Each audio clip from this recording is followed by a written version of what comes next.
Allez, place à présent à toute notre nouvelle série de la semaine qui va vous faire découvrir une Lorraine inconnue, sombre et secrète, la Lorraine souterraine. Premier épisode en immersion ce soir dans la grotte de Pierre-Latrèche. Une expédition signée de nos apprentis spéléologues Samuel Mulin et Robin Droulez.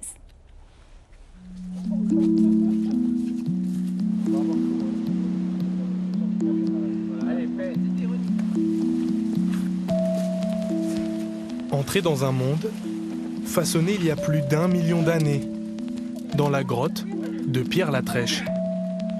Un endroit idéal pour faire ses premiers pas dans le monde de la spéléologie. On marche, on est à quatre pattes ou on rampe.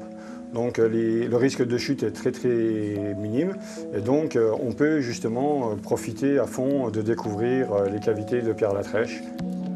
À l'intérieur, près d'une quarantaine de grottes, sur plus de 4 km de galeries, toutes composées de calcaire. Sur ces roches, des fossiles, des traces d'un passé lointain. En fait, tu vois des coraux, en fait, tu les reconnais parce qu'en fait, ils sont en masse. Il y a même des coquillages et tout. Mais oui, il y en a plein, parce que vraiment, ici, il faut vraiment s'imaginer la mer, en fait, la mer, la plage. Ouais. Et des coquillages, t'en as partout. Donc, les coraux du Jurassique, ils se sont formés exactement comme les coraux qu'on trouve maintenant. Donc, quand on parle de barrières de corail, c'est dans les lagons, c'est une eau chaude et peu profonde. Eh ben, ceux-là aussi. Donc, en fait, il faut s'imaginer qu'avant, ici, c'était une grande mer d'eau chaude et peu profonde. Donc, moi, je trouve ça fascinant, en fait. S'enfoncer dans la noirceur des cavités. Remonter le fil du temps à travers la roche. C'est une ancienne échelle que nos ancêtres spéléos ont posée pour pouvoir explorer le niveau supérieur. Au fond d'une de ces galeries, Dominique, l'un des membres de l'équipe de spéléologues, décide d'arrêter le temps. Je vous invite à éteindre les lumières pour vous montrer que le noir absolu, disons, du monde souterrain. S'immerger dans le noir le plus total.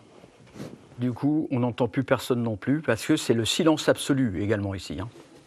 Entre le noir infini et la lueur des casques, un véritable jeu de lumière qui parfois peut nous délivrer les secrets de la grotte de Sainte-Reine. Alors, on voit de la calcite, et avec la lumière UV, parfois la calcite, en fait, elle prend de jolies teintes. Et ici, elle prend une teinte vert fluo. C'est par rapport, je pense, aux minéraux qu'on va trouver dedans. Il y en a qui sont c'est ça, phosphorescents. C'est un petit plaisir. Dès que je suis toute seule et qu'il n'y a pas de lumière blanche qui vient parasiter, j'allume ma lampe UV et c'est magnifique. Dans ces cavités, la température est toujours la même, autour de 10 degrés. Pour trouver toute forme de vie dans ce noir total, il faut alors remonter vers la surface. Vous avez une petite chauve-souris, elle s'est agrippée au plafond pour passer l'hiver. Elle va s'endormir et ralentir leur cœur à quelques coups par minute. Le problème, si on arrive en faisant beaucoup de bruit et en les éclairant violemment, elles vont se réveiller brutalement, le cœur va s'emballer et elles vont faire une crise cardiaque.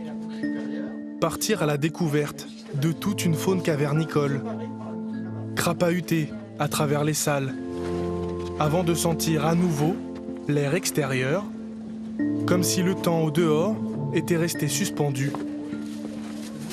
Un lieu qui se découvre pour petits et grands lors de visites annuelles avec ce groupe de spéléologues.